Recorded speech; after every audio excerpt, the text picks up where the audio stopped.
Ellen McCauley will pray it out. So you're sitting out there and saying, I really don't want to talk about fasting food, Ellen. Is there something else? Fasting is fasting, and you still show self-discipline and self-control, and it can still help you in your weight loss journey.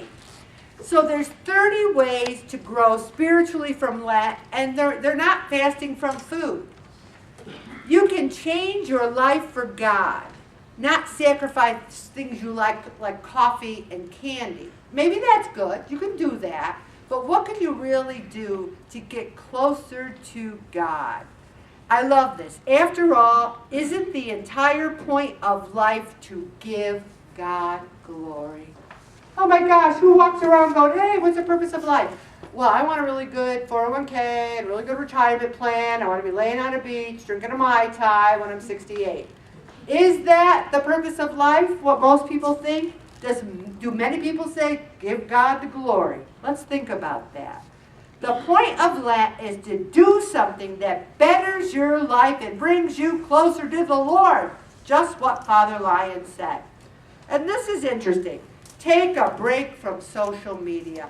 It is an epidemic. People are addicted to their cell phones. They're addicted to texting. They're addicted to Facebook. You know, I was at an outreach event today, and people were standing there, and they're supposed to be talking to seniors and people, and I see them going scroll, scroll, scroll, scroll. Oh, hi, scroll, scroll, scroll. I knew it was Facebook. Also, quit watching the news. I did that. We didn't watch the news for years. And now I'm like, Bob, I kind of want to watch it again. What do you think? But we took a real break from it. We didn't watch the news for years. I'm not talking local news in the morning. I'm talking about the nightly news. I really feel like God wanted me to start watching the news again so I could start praying for the world because it needs it.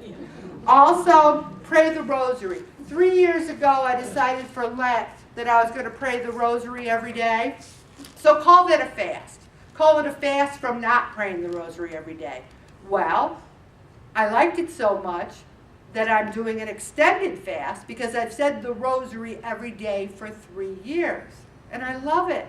The BVM and I are like this now. We are just so tight. Also, go for a walk. You might say, how's it a fast? We're calling it a fast because we want to, okay? It's a fast from not going for a walk, okay? Go for a walk. And then take difficult moments and look for a joyful part. And you know what I always think? Do you ever go to someone's calling hours? And you know what you hear? People talking and laughing. They're saying, remember when he did this or that, or so good to see you. There can be joy even in a difficult time like that because of the community and the love that you feel from the people you care about so much. Here's a big one. Go to confession. Don't wait till like the week before Easter. Go Saturday night. It's 3:45. Get there at 3:40. Be the first in line. Then you'll be like, whoa, I'm all ready for Easter, okay? Find 40 people to do or say something nice to every day. I think that sounds like so much fun. And you know what you say to yourself? How am I going to know when I get to 40? Should I make those little scratch marks and put a dot? Just approximate. Say, you know what? Maybe I'll be nice to 100 people. Just start being nice. Remember I told you I made a new thing where I'm going to say hi to everybody. Hey, hi, how you doing? And somebody else in the group started it, and they told me it was so much fun. It is fun. Set aside time each week to read the scripture. 3 years ago for Lent, I said, I want to read the Bible every day. I never read the Bible every day. 3 years later, I have an extended fast. I read the Bible every single day. I read the New Testament through 3 or 4 times, and then I said, all right, maybe I better do the Old Testament. It's taking me forever, but I'm finding some joy in it. I'm on the Proverbs now. I've made it all the way through. I suggest you do it. I've learned a lot. Also, start your day off with a quick morning prayer. How about this? I'm up. I'm breathing. I love you, Jesus. See how easy that is? All right. Do a daily devotional. I do 1 million of them. I love them. Be kind to everyone, especially those who aren't. That's the hard part.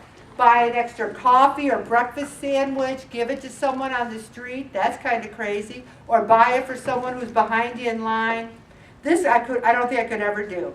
Take 1 hour of your day to sit in silence. I don't know. Maybe I should try it. Maybe, I don't know.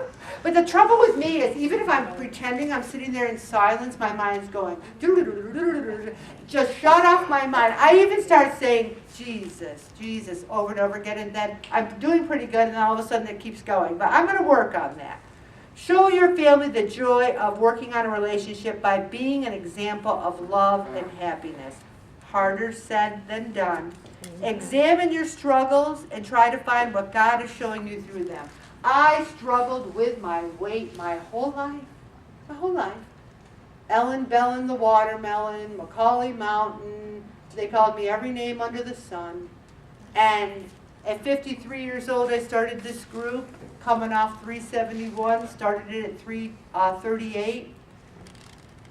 And in my struggle to lose weight, the past 11 years and 3 months, God has brought me to the best people I've ever met in my life.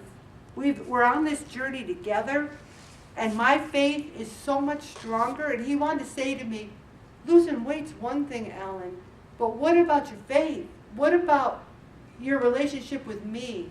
Because your body is just a shell of the soul, and it's your soul I really care about. But I want you to take care of your body so you can help others to achieve the same goals. So I've learned a lot in that struggle, and I'm grateful. I'm very, very grateful. Also, forgive, volunteer time. It's so funny because remember I told you I didn't want to volunteer for the capital campaign, and I said, well, I might as well. Who do you have do something, a busy person? So they said, well, we need you to make 8 calls. I'm like, 8 calls? I can make 8 calls in 5 minutes. I said, give me more. And they go, what do you mean? Give me 100 calls. And they said, well, you got to make them Saturday and Sunday. I go, I know. Just give me 100. And they wouldn't give me 100. They only gave me 20. I guess they didn't believe me. So I called everybody, and I got all these people to come to the capital campaign, and I'm like, they should have given me 100. I guess they didn't know who I was. Because the thing is, how hard is it to make a phone call? It's not that hard. You know, hey, Susan, it's Ellen. Guess who asked me to call you? Father Mano. I had so much fun on those calls. Anyway, don't complain. Here's a huge one. Some people's J-O-B is to complain. Do you ever meet those kind of people? Oh, if it's sunny, oh, it's so hot, I'm so hot. It's cold, I can't leave the house, I'm too cold. And there's like doom and gloom, you want to slap them. Also, listen to the daily mass readings. I don't listen to them every day, but I read them every day. An examination of conscience every evening. We're going to talk about that a little bit more in the future. List your happy moments. If you don't want to write them down, just think about them. Focus on breaking a bad or destructive habit. Find the things in life that cause you to sin. You know, if I were to think about that, I think we've been on a really good journey to try to eliminate those things. You know, and I think we can get better, but focus on trying. How can I be more humble in my daily life? And I didn't mean anything about, I'm so great to make those phone calls. I'm just saying it was fun and I enjoyed it. I hope I was not being humble in that. It was just a God-given gift to make phone calls. Okay, spend some time in adoration. Live like the next moment could be your last. The people in the tornadoes that sprung up out of nowhere.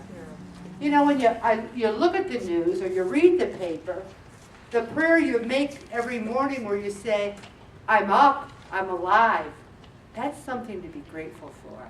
So take a look at those things and see if there's any you can do for Lent. And here's some more.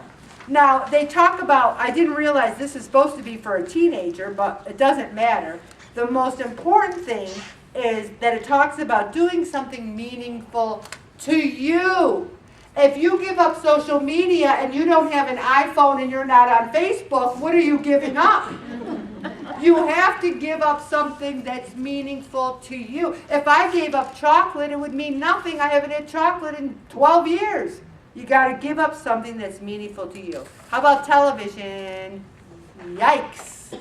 I don't think I'm quite ready for that because I can't give up Jeopardy, and that's another one we have to pray for. My Alex.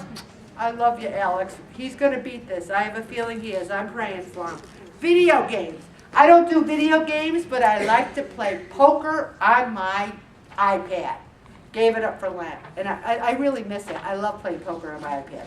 Also, social media we talked about, listening to too much secular music, which I don't listen to at all. But think about something that's meaningful to you and try to offer it up for yourself to get closer to God. I'm going to stop right there, Bob.